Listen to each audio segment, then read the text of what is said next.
రామలక్ష్మి, సీతాకాంత్ విషయంలో శ్రీలత ఎంత చెప్తున్నా కూడా సందీప్ వినిపించుకునే పరిస్థితిలో అస్సలు లేడు. ఎలా అయినా సరే వారిద్దరిని చంపేసేయాలి, అడ్డు తొలగించుకోవాలి, ఆస్తి మొత్తం తన చేతికి దక్కించుకోవాలి. దీనికి అడ్డుపడిన వాళ్ళ అమ్మనైనా చంపడానికి సిద్ధపడిపోయాడనమాట.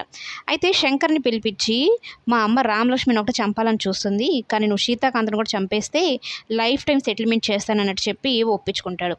అది విన్న శ్రీలత, ఏం చేస్తున్నావురా, ఎందుకురా వాడిని చంపేది, వాడు మంచోడరా, వదిలేరా, కావాలంటే ఆ రామలక్ష్మిని చంపుకో అని అయితే అంటూ ఉంటే, ఎక్కువ మాట్లాడమంటే నిన్ను కూడా చంపేస్తాను, ఇప్పుడు ఇన్ని రోజులు నీ మాటలు విని ఇంత నాశనం అయిపోయాను నేను, ఇలా నా చేతికి ఎప్పుడో ఆస్తి వచ్చి ఉండాలని అయితే అంటూ ఉంటే, శ్రీలత చేయి చేసుకోబోతుంది.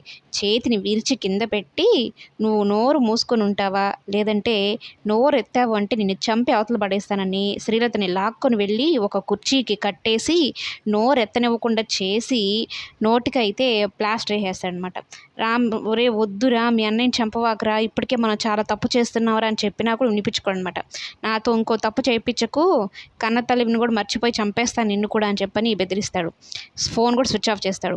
అయితే ఈ తింగర శ్రీవల్లి, అత్తయ్య గారు ఉదయం నుంచి కనపడటం లేదు, ఎక్కడికి వెళ్ళారు అంటూ సందీప్ని అడుగుతుందనమాట. ఎక్కడికో ఫ్రెండ్ ఇంటికి వెళ్ళి ఉంటుందిలే అని చెప్పని సర్ది చెప్తాడు. ఆమె ఎక్కడుందో తెలియదు అనమాట. అయితే ఎలా కాపాడుకోవాలి ఇప్పుడు రామలక్ష్మిని, సీతాకాంత్ని, కన్న కొడుకు కోసం ఎన్ని కుట్రలు చేశాను, ఆస్తి మొత్తం కాజేసి వాడికే ఇద్దామని అనుకున్నాను, కానీ వీడు చూస్తే ఇలా చేశాడు, నేను ఇన్ని రోజులు ఒక పాముని నమ్మానా, నా కోసం పరితపించే బిడ్డను వదిలేసి వీడి కోసం ఇంతగా ఇది చేశాను అంటూ ఇన్ని రోజులకి బుద్ధొచ్చిందనమాట. అయితే రామలక్ష్మి విషయంలో ఇప్పుడు ఇంకొక పెద్ద టెన్షన్లో ఉన్నాడు సీతాకాంత్. రామలక్ష్మి ఒక లెటర్ రాసింది, నేను బ్రతికే ఉన్నానండి, మీకోసం రేపు వస్తున్నాను, కలుస్తాను అని.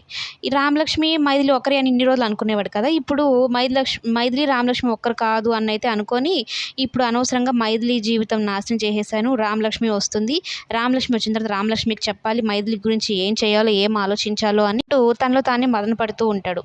ఇక రామలక్ష్మి కూడా కావాలని మైథిలిలాగా యాక్టింగ్ చేస్తూ ఉంటుంది. రేపు చెప్పచ్చు, ఇంతసేపు ఇవన్నీ బాగా ఆట పట్టించాలని అయితే అనుకుంటూ ఉంటుంది అనమాట.